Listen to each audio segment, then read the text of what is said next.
today. Bless you. Philippe Lazzarini, who, as you know, is the Commissioner General of the UN Relief and Works Agency for Palestine refugees in the Near East, just got out of consultations with the Security Council, and now he's here to talk to you. So without any further ado, I will turn the floor over to Mr. Lazzarini. Welcome. Thank you so much, and glad to see you. Happy New Year. Hoping 25 will bring us a lot of expected peace across the world. I will start just a little bit with a statement, go through what I shared this morning during the Security Council, a closed session on the discussion we had, and then we will open, obviously, for the Q&A. So, as you know, I briefed the Security Council this morning in a closed session. I welcome the ceasefire and the hostage deal in Gaza, and I joined also the Secretary General in calling on all parties to ensure the deal is fully implemented. We need, and there is absolutely no doubt, a rapid, unhindered and uninterrupted humanitarian access to respond to the tremendous suffering in Gaza. And I'm also reminded that the ceasefire is only a starting point. As far as UNRWA is concerned, we are ready to support the international response by scaling up, like our partners, aid delivery. And we are ready to support also, at a later stage, the recovery of Gaza by resuming education and continuing to provide primary health care. I also warned this morning that in less than 2 weeks, the Knesset legislation to end UNRWA's operation in the occupied Palestinian territory will enter into force. Full implementation would be catastrophic. In Gaza, it would massively weaken the international humanitarian response, and this will immeasurably worsen an already dire, catastrophic living condition. The government of Israel claims that UNRWA service can be transferred to other entities. In fact, the agency's mandate and capacity to provide public-like services to an entire population are unique. UNRWA's ability to directly provide education and primary health care far exceed that of any other entity. These services, in reality, can only be transferred to a functioning state, public institution. UNRWA's personnel and services are also tightly woven into the social fabric of Gaza. The disintegration of the agency would intensify the breakdown of social order. So dismantling UNRWA now, outside a political process, would undermine the ceasefire agreement and sabotage Gaza's recovery and political transition. In the West Bank, the Palestinian Authority has stated clearly that it does not have the financial resource or the capacity to compensate for the loss of UNRWA's services.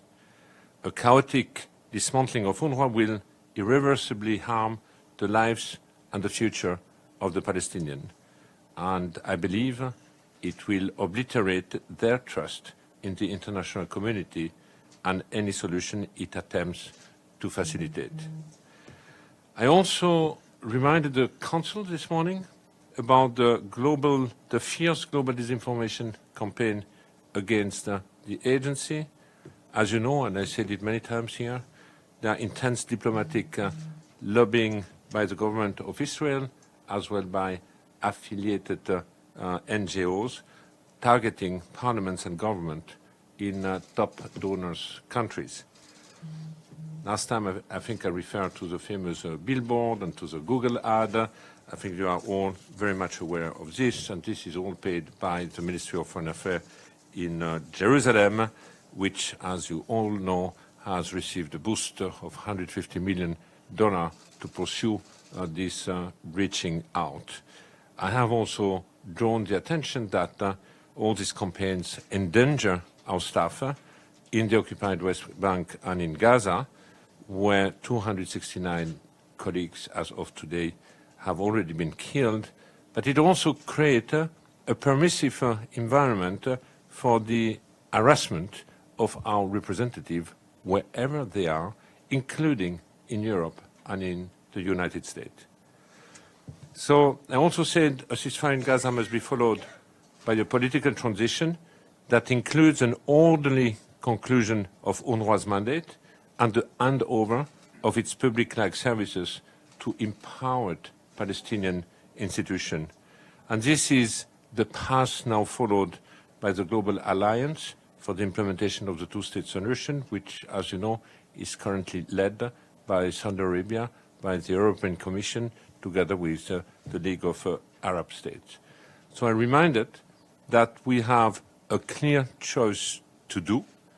Either we can allow UNRWA to implode because of the Knesset legislation and the suspension of funding of key donors, or we can allow the agency to progressively conclude its mandate within a political framework. So, just to remind, the agency is working very closely with the authority in Ramallah on how to meet education and healthcare needs in the OPT. We are the largest provider of primary healthcare in Gaza, where we still conduct, as of today, 17,000 consultations a day. And we are the second largest healthcare provider in the West Bank after the Palestinian Authority. Our health services and expertise are essential for building a strong national system. But as you know, and I said it many times, we have also a key role when it comes to education. Today, we have 650,000 girls and boys living in the rubble and being deeply traumatized. And absence of a functioning full-fledged state, there is no other capacity than UNRWA to bring such a number of children back to a learning environment. And if we fail to resume education in Gaza and to preserve it in the West Bank, we will sacrifice an entire generation of Palestinian children, and no doubt that this would have profound consequences for the future of the Palestinian and the Palestinian state. Maybe just to conclude, it's also critical that it is critical that the effort to dismantle UNRWA are not compounded also by the financial situation in which the agency is in. This is now also a major risk for the agency, since some key donors have decided to reduce or to stop the voluntary contribution to the agency. And I appeal to these donors, to the donor base, for an urgent increase in financial support as well as early disbursement. Finally, I add three asks today to the members of the Council and to Member States. First, to prevent the implementation of the Knesset legislation, the agency personnel and services are integral to the success of the ceasefire. Two, to insist on a political path forward which clearly delineates UNRWA's role as a provider of essential services, especially in education and health. And finally, as I mentioned before, to ensure that the financial crisis does not abruptly end the agency life-saving work. Thank you. I will stop here. Thanks very much, Mr. Lazzarini. I'll now turn the floor over to questions. First question goes to Edith Lederer. Thank you very much, Mr. Lazzarini. On behalf of the United Nations Correspondents Association, thank you very much for doing this briefing. What kind of response did you get from the Security Council in terms of taking any action, adopting any resolution, trying to keep UNRWA's operations going? And secondly, on the humanitarian side, which you're going to be involved with for the next 2 weeks anyway, what's happening in terms of security arrangements so that aid can actually get to those in need? Thank you. Thank you. On the first question, as you know, it was a closed session, so I don't have to comment on the discussion this morning, but I shared with you basically my key messages to the member of the Council. As of today, there are discussions going on between mediator, the UN, Israeli about the modalities of the implementation of what has been agreed within the ceasefire agreement, and obviously these operational issues are also being discussed. As you know, we keep hearing about 600 trucks.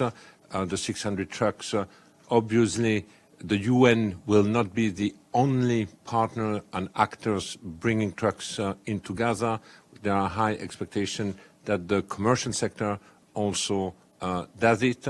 But just to let you know that as a United Nations family, we stand ready to, to address this immense challenge ahead of us. We are looking at what's being available only for UNRWA, for example. We have more than 4,000 trucks waiting to enter into the Gaza strips, and half of it, it's already food and flour and so on. So yes, preparations are ongoing. There are discussions about how to make sure that the environment is also conducive. You might remember the number of discussions about the looting and the breakdown of social civil order in Gaza.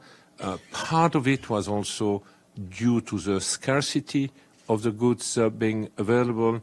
I believe that if we start to flood Gaza with assistance, they will certainly be also, that might also mitigate, in fact, this type of tension my colleagues have described more than once. But obviously, we need also an orderly, uninterrupted, unhindered access to the people, and the issue of security is also being discussed right now. What will be the outcome? I don't know yet. Hussein?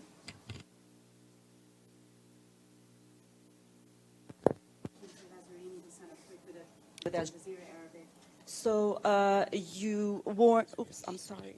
Sorry about this. So you warn for the future of UNRWA with the Knesset legislation going into place, a financial challenges facing it. So now with the ceasefire, when it goes into place and all of these risks that you are talking about, what other avenues are being discussed to actually make sure that the aid and distribution does happen? And I mean, was this discussed in the closed consultations?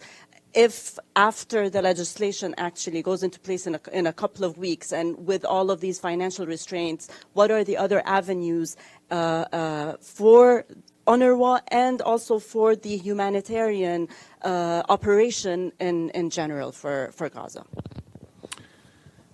You know, in all my interaction now for weeks with member states, I'm calling for the mandate of the agency to be inserted into a political framework in order to safeguard the mandate of the agency.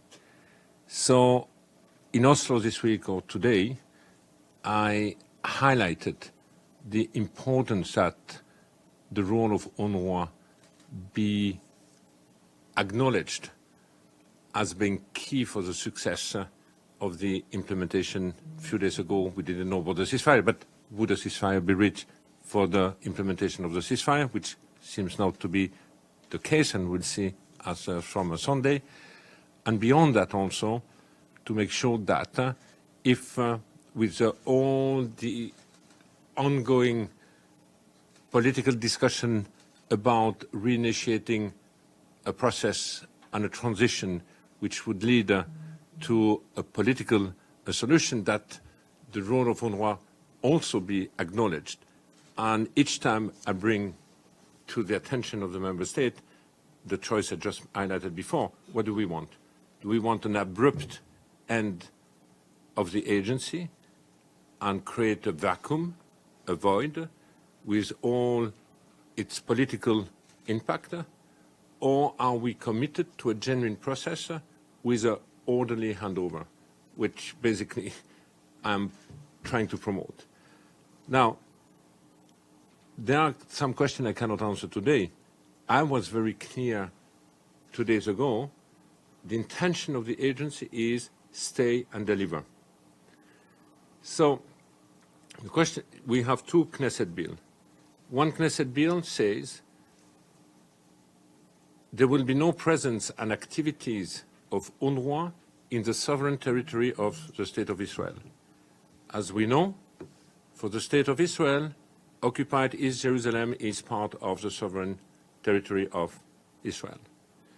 So there will be an impact on East Jerusalem in 2 weeks' time.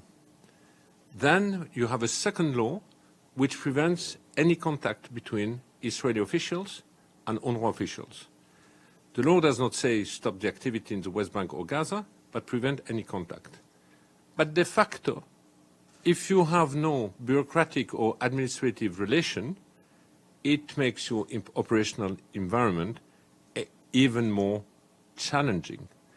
Now, I expect, because I keep being asked by colleagues, what happened on the 30th of October? I would say on the 30th of October, our health center in Gaza will still function. Our people in the shelter will still be working because we are doing life-saving activities with the community. Our school in the West Bank, if it is not an official holiday break, will be running, and the same with the health center. But it will have other type of impact. Presence of international staff. You cannot keep international staff if you have no visa. Same with a journalist. If you don't have a visa, you cannot go. So these are implications that we'll have to look at. But the determination of the agency is to do whatever is possible to fulfill our mandate, to deliver critical services, to alleviate the plight of the Palestinian refugees. Michelle? Thanks, Mr. Lazzarini. Michelle Nichols from Reuters. I think you may have just answered a question then. The 30th of January is the day you're expecting this law to come into effect. That's correct? That's what we are being told, yes. Yeah. And then, as you've just mentioned, you're expecting staff in Gaza and the West Bank to just continue working and try and deal with the implications of this law. I just want to drill down a little bit. What about finances? How are you expecting UNRWA's finances in terms of getting money into Gaza and into the West Bank to be impacted by these laws? Well, the finances are processed through the banking system.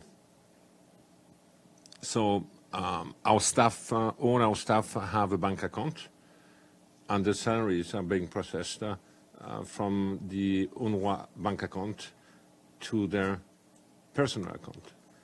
So I do not expect that this will be prevented. It's separate from the implementation of the law. The law talks about direct relation between official of the Israeli government and official of the UNRWA. So I hope that this will remain safeguarded. Now, my fear is that, and that was my call also to the member states, we will continue to deliver critical services to hundreds of thousands of people. So don't take decision to delay financial support because you believe that we cannot work. Our manpower remains the 17,000 employees between the West Bank and Gaza, for example. And the 13,000 staff that we have in the neighboring country who will continue to work. And then just a really quick follow-up. Sorry, it's gone. Oh. Thank you very much, Mr. Lazzarini. Talal Haj from Al Arabiya and Al Hadath. You've answered most of my questions, actually, with your replies to my colleagues. I'd like to stress in one point the financial aspect as well. Have you had any promises from Arab states and partners and supporters of bridging the gap that will be created, that is being created by the boycott and by the decrease in funds from donor states for the future? And where will you be based, in Amman or somewhere else, running your organization, since I don't think you'll be able to enter and work in Israel? And since UNRWA is established by a resolution by the General Assembly, do you see any possibility of ending the work of UNRWA by the GA, or is it going to be there continuing the work in the background, helping the Palestinians and providing education and health services? Thank you. You have many questions, huh? So, I mean, very shortly, I'm in constant contact with Arab state, but with our donor base in general, but also the Arab state about their financial contribution. Now, to your specific question, do we commit to bridge the gap? I wouldn't bring it that way, but are we committed to continue to provide financial support for the time being? The answer is yes, or at least these are the messages I am receiving. Will it be enough? I cannot answer this question at this stage. But I can tell you that we start the year without the contribution of traditional key donor who usually stepped in at this time of the year, which makes our financial situation even more difficult. I personally walk from everywhere and try to be in the region as much as possible. But as you know, I'm not in Jerusalem since June. I'm not authorized to enter in the occupied Palestinian territory since June.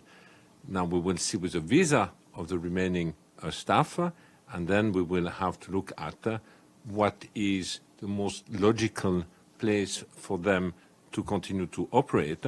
But I'm not giving up into the fact that we need international staff to be present. Here I'm just talking about how do we handle the 28, 29 and so on, but obviously the aim is again to stay and deliver.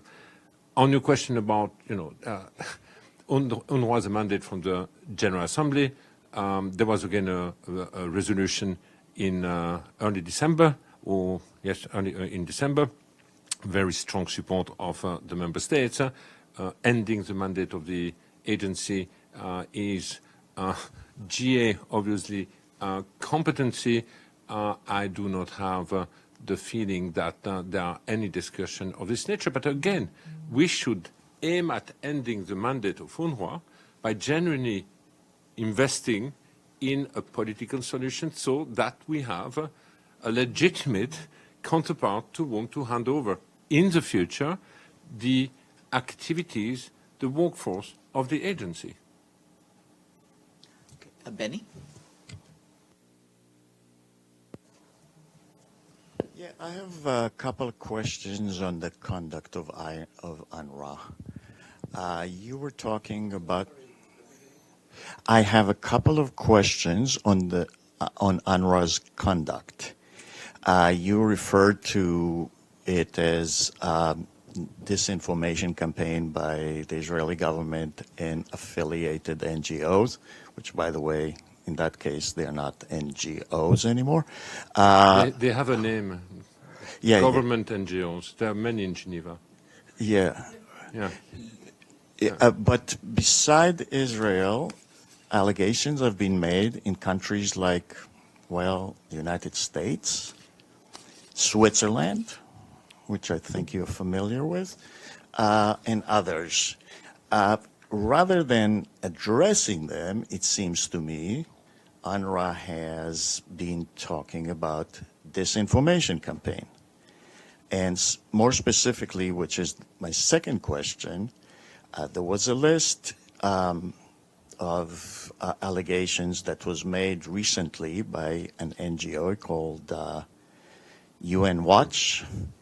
And when we asked about it, we were told that you'd rather have them address them to you before they come out publicly.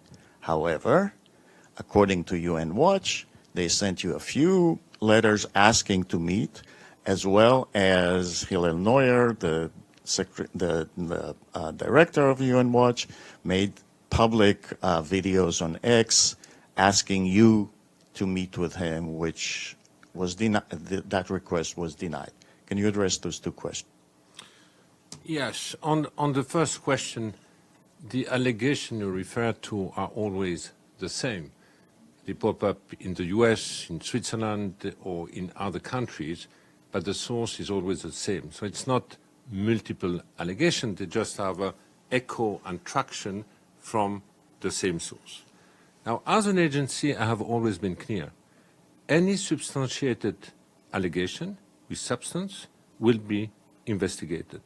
And that's exactly what we have said to the Israeli government, and this is also the way we have investigated number of allegations the Ministry of Foreign Affairs has submitted to us. Now you are referring to another report. You refer to an NGO, which is primarily an advocacy NGO, and I have to say, just to respond to a public appeal for a meeting for the sake of doing even more advocacy, that's certainly not the way we can work between a UN agency and an NGO. Now, you ask me to comment on the report. We can go through all the specific. If, as a journalist, you are interested in knowing what happened and what the context was, I'm more than happy to provide you this information. I can give you just one example in the top of my head, because I keep hearing the same, that one day I went to Beirut, I met a political faction, and I struck a deal to give into their demand, and this featured very high on this report. This is wrong. I went to Beirut to tell them, don't even try to put any pressure on this organization, because if you do so, I will hand over to you the key of this agency. But for advocacy purposes, there is a need to twist, and this is part of a disinformation campaign. When you have billboards and you put a person, you say this is an UNRWA staff member, is only a terrorist, how do you believe our staff after that feel? We had recently a search in a house in Naples. The IDF entered into the house. Search saw that the person works for UNRWA. You're a terrorist. Force the person to give access to all the data of the computer. Keep saying, if you continue to work for a terrorist organization, we'll arrest you for terrorism. And the person has been brought for interrogation for hours. This is the impact of this kind of, I would say, statement, very loose, which in reality put our staff in danger. So if you have more precise question after that, you are welcome to engage with my office. Very quick follow-up. Beside the public request for a meeting, they issued letters that they sent to you before, private letters that they sent to you before issuing the report. Did you receive them? They are offered to meet colleagues that they haven't met because they want to be seen with me. I don't want to engage. For what? For which purpose? The purpose is not to address issues. The purpose is to amplify the negative campaign these people have. Because do absolutely no mistake, what is the purpose of that type of organization? To get rid of an agency like UNRWA, because they believe that by getting rid of an organization like UNRWA, you will strip one for all the Palestinians from the refugee status. By the way, since Mr. Lazzarini pointed out the problems having to do with the safety of UNRWA staff, I wanted to remind you all that the number of UNRWA staff who have been killed since October 2023 is now up to 269. Deji? Yes, Mr. Lazzarini, Shudaju with China Central Television. Very quick questions. There are multiple reports that the Israeli Ministry of Foreign Affairs is in negotiation with the UN officials on a possibility to transfer the responsibilities of UNRWA. Are you in those UN officials? And also, it seems the implementation of the two bills are inevitable. In that way, do you see any areas or any space for UNRWA to operate in Israel? Maybe change a name, would that be a possibility? Or you have to transfer those operations to other institutions? And if I may, one last, do you see any space of you in the new state after the implementation of the two bills in this UNRWA, in this agency? What, and I ask you back the question, what agency or NGOs has the capacity to ensure primary and secondary education of 600,000 girls and boys? A state can do this. The state can be the recipient of the handover. But if you look at UN agencies, there is no direct provider. You have agencies providing technical support, agencies sometimes in some emergency setting working with a given NGO. It's always very limited, both in scope and in time. So the real question is, who beside a public institution is responsible? And I think the Secretary General has been also very clear in his communication with the member states. In the absence of the response the international community put in place, being UNRWA in the absence of a political solution,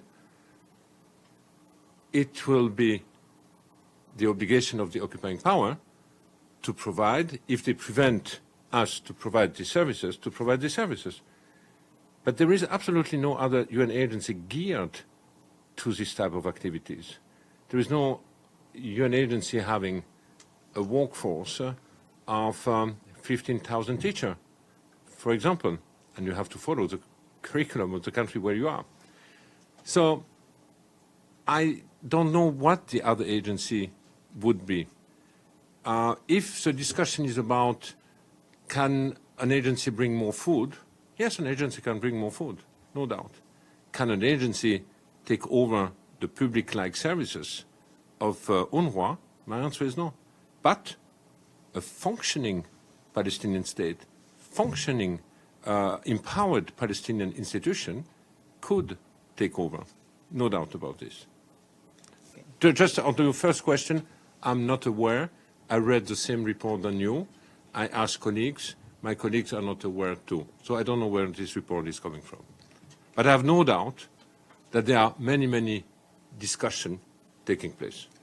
Thank you, Farhan. Thank you, Mr. Lazzarini. Abdel Hamid Siam from the Arabic daily Al-Quds Al-Arabi. I have also a few questions. First, it is expected that the Rafah crossing will be open. Once it is open, UNRWA can channel its activities and supplies through Rafah crossing. Do you need a permission from Israel if you can function in Gaza through Rafah crossing? The second is normally there are crises between member states and UN missions, but normally over the special envoy. I mean, many countries declared a special envoy persona non grata. This is the first time ever that a member state had a problem with a whole humanitarian organization. Can you address this issue? If there is any precedent like that, why a member state should be permitted to try to dismantle a huge humanitarian organization? The last thing, UN Watch, which has been mentioned here, is not a UN Watch, has nothing to do with the UN. It's an Israeli cover for, it's a pro-Israeli NGO, which has nothing to do with the UN. They even hijacked the name of the UN and put it there. Are you aware of that? Thank you. Thank you. On the Rafah crossing, first, let's see if it happens. For what? And then we have to see what are the coordination modalities for the crossing. So I cannot answer. It could be a solution in the future, but again, it's too early to answer. But we are definitely assessing it. On the question regarding the, a member state calling for the dismantling of an agency mandated by the GA, I have many times drawn the attention of the member states that we should do absolutely no mistakes. These are not just attacks on UNRWA. These are attacks on the global multilateral system, and if we let it go, we will create a new standard. And if we have a new standard, this will be a precedent for many other conflictual situations across the world. So I think the consequences might go far beyond what we are discussing right here, but it would be a further weakening of our broader multilateral system. On the last one, it's a name. I cannot comment more than that. Maggie? Hi, Mr. Lazzarini. It's Margaret Bashir with Voice of America. Could you tell us, walking into 2025, how much cash in hand you have at UNRWA because of the financial crisis? And as of February 1st, what do you see the fate of the 17,000 employees being? Will they remain on the payroll? Will it be safe for them to work? You outlined that situation that happened in Nablus where the employee was harassed and such. I mean, will it be safe for your employees to try to continue working? And finally, we were told last month, of course, that famine was imminent in North Gaza. Do you think that the ceasefire will avert a famine there? Will the northern Gaza be a priority in terms of getting aid in? Let me start with the last question. Yes, of course, if we go full gear in the implementation of the ceasefire, we should be able to avert such a situation. We talk about hundreds of trucks going into Gaza on a daily basis. We also talk about movement of people within the Gaza Strip, so I expect that people from the south go to the north and so on, if it is implemented as we heard of. So the short answer is I believe that we would avert such a disaster. On February 1, again, we stay and deliver. So our schools in the West Bank will be open on February 1 unless they are forced to shut them down. But there is nothing in the law which prevent the schools to be open on February 1 and the health center to be open in the West Bank or health center in Gaza Strip. So I expect that this activity will continue. I expect disruption in East Jerusalem. To which extent, I don't know, but I think if disruption there will be in East Jerusalem. Because it falls under different law. Now, also to be clear, we haven't received any directive, any guidance on how this law will be implemented for the time being. We keep hearing that they might be implemented in different ways depending on whether we talk about the West Bank, East Jerusalem, or Gaza, but we have absolutely no clarity because nothing has been issued yet.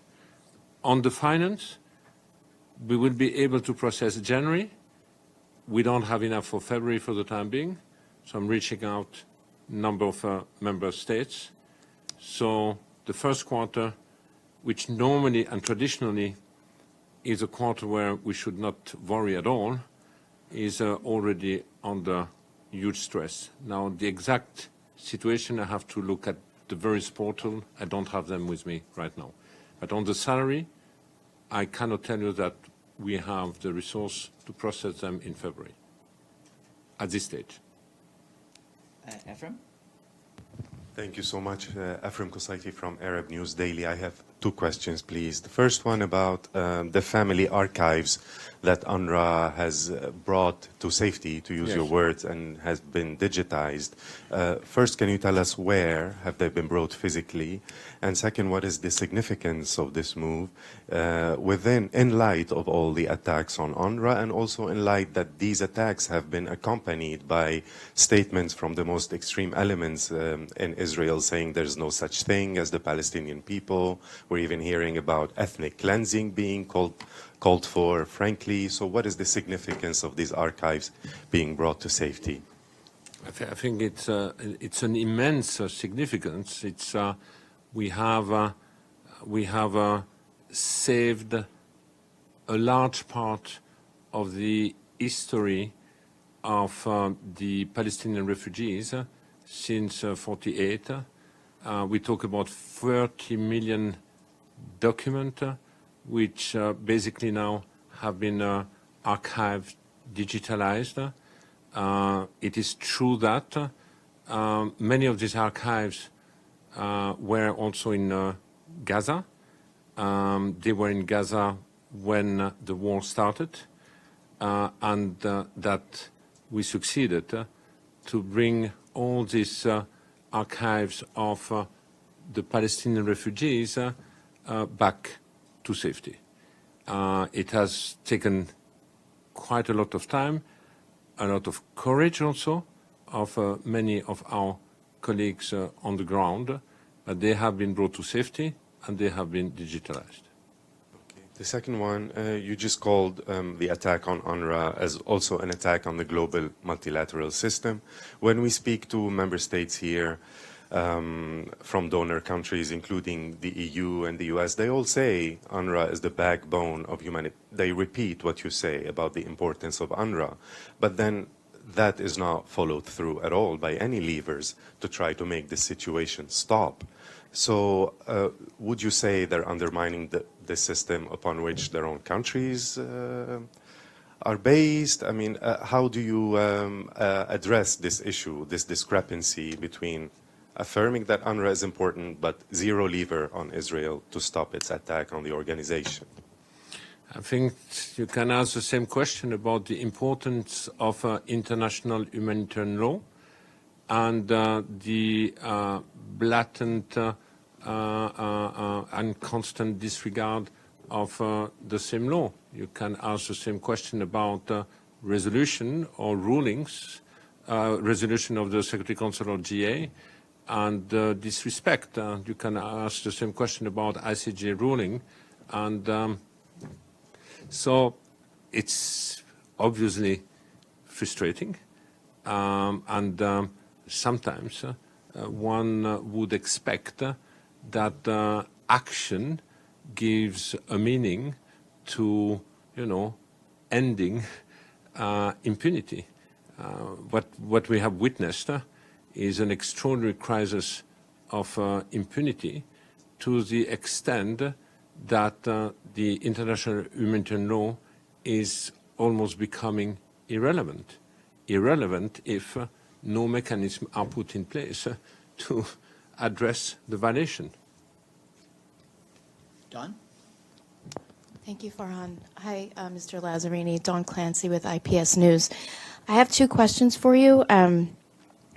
Regarding the ceasefire deal and the promise of 600 trucks, how realistic is that beyond the concerns, the safety concerns that everybody's been talking about? Because right now there's a lot of looting and gangs. We hear about these gangs.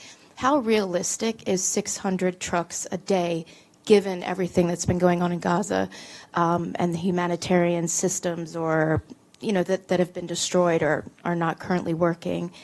And then my second question is, I'm assuming that in the Security Council, the closed consultations that you just had, you were dealing with the current U.S. administration as far as their representative, their diplomat. Have you had any discussion with the incoming U.S. administration about this ceasefire deal, given that it's been both the incoming and the current administration that have been working on the ceasefire deal? Thank you.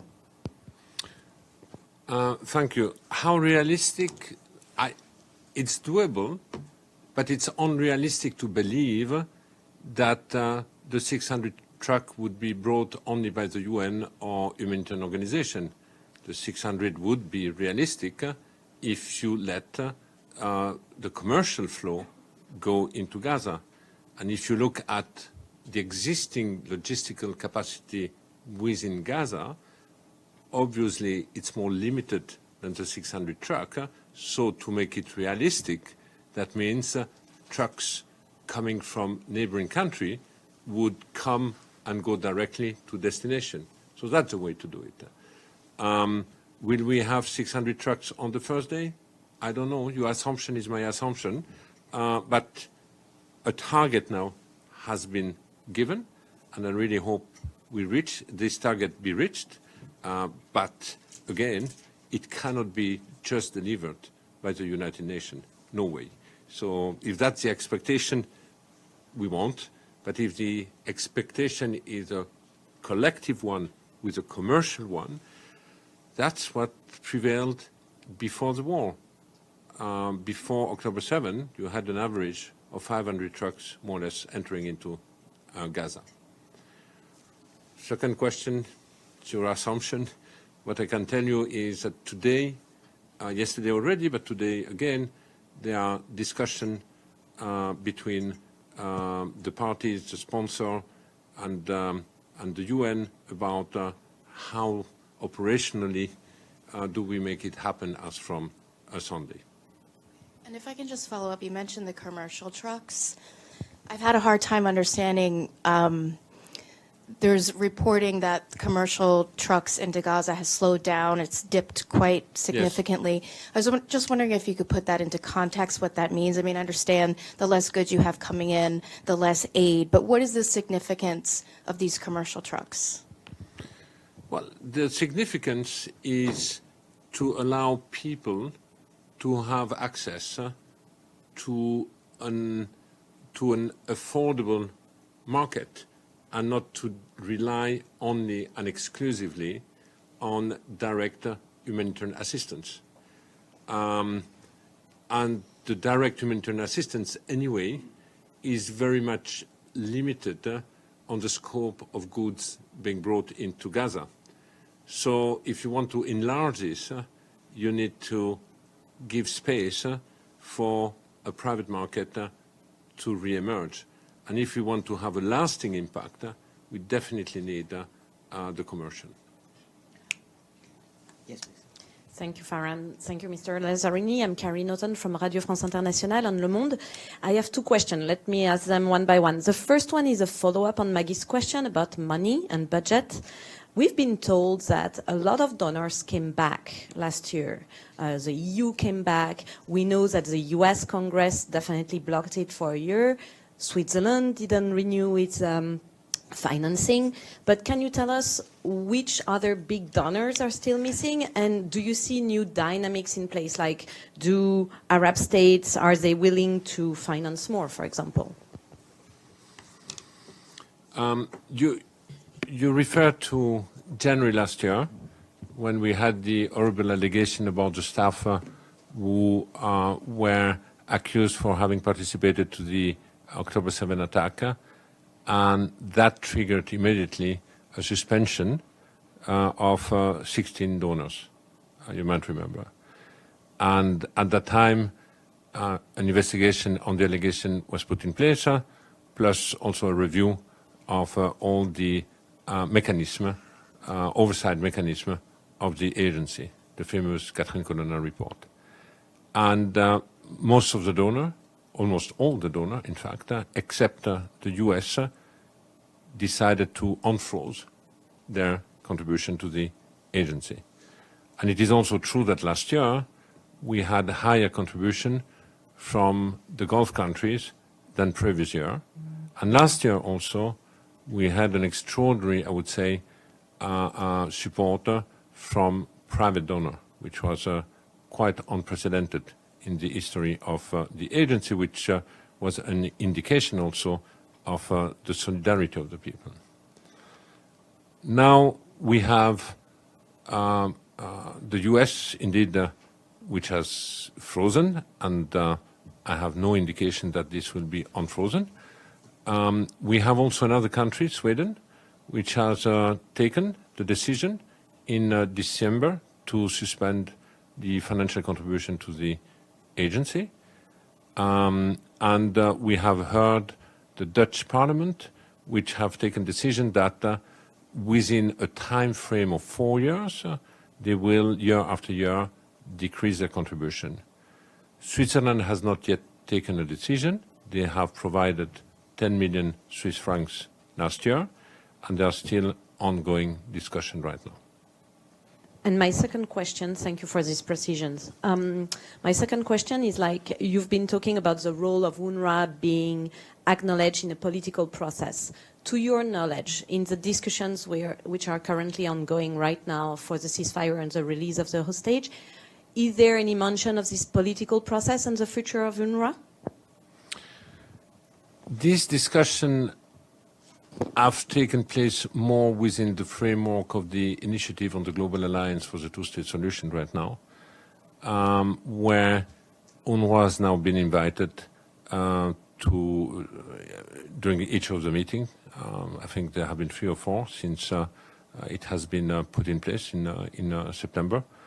And there is an acknowledgement of a number of member states that indeed, if we are genuinely committed to political process, we need also within this framework address the question of the role of an agency like ours. So basically that's the shape of the current discussion. I believe it is very important because there's also a way to shield, in fact, the agency from attacks, putting the agency a little bit more in isolation. So we need a framework. And I think member states are very much aware of this. Just to follow up. We have to move things around so that because he only has a few more minutes. So let me get to questions online. Mike Wagenheim. Thank you, Farhan. Thank you, Commissioner General, for doing the briefing. I guess I'll ask my questions together. The first one, is any of the funding for UNRWA and the staff assignments, for that matter, fungible? Meaning, if you feel you have funding or staffing that becomes obsolete in some way because of the UNRWA laws that go into effect, can you move the money and can you move the staff to other UN organizations? That's my first question.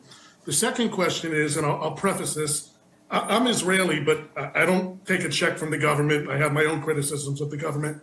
But it seems that by assailing organizations like UN Watch as kind of agents of the government, it's removing your own and the agency's accountability. I mean, you have the head of Hamas in Lebanon working under your noses. Nobody apparently knew anything. There are other UN workers that were found to be terrorists. They posted online for years. Their bosses saw it. Their friends saw it. Nobody says anything. I mean, where is the accountability for UNRWA in this? Yes. Listen, on the second question, you again refer to a case for which, when it has been brought to my attention, the person has been suspended, no pay, out of the agency, and an investigation was ongoing, And basically, we have asked not only internally, but also externally, and member states who might have information to a partner in the investigation. So I believe that as an agency, we have been quite prompt to take action once elements were drawn to our attention. Why is it never known internally, I guess is my question? Well, why does the information always come externally? I don't understand. Sorry, can you repeat? Why do you count on the information to come from outside sources to bring it to your attention? Why is nobody in UNRWA ever aware of this? I'm sorry to say, this came from, this was an internal decision with internal element, and after that, the story started to become public. We haven't reacted on information being made public, and after that, UNRWA is taking action in the opposite. And this, at that time, I know it because I was personally involved in that, has triggered huge pressure on our colleagues in country. Strikes have taken place. Staff have been prevented by the communities after that because they were manipulated to have access to our premises. And that's when I went to Beirut and I say, you prevent us one more day to operate because of that. I will just shut down all the activity and hand over the keys to you. Is this what you want? And on that day, they have decided that maybe they have gone too far, and our investigation after that has continued. But I refute the fact that we have reacted based on external pressure. This was identified at that time by the agency itself, and the agency has taken action. On the first question, technically, money can be moved with the authorization of a donor. Obviously, we have to agree. Technically, staff can be seconded from one agency to the other one.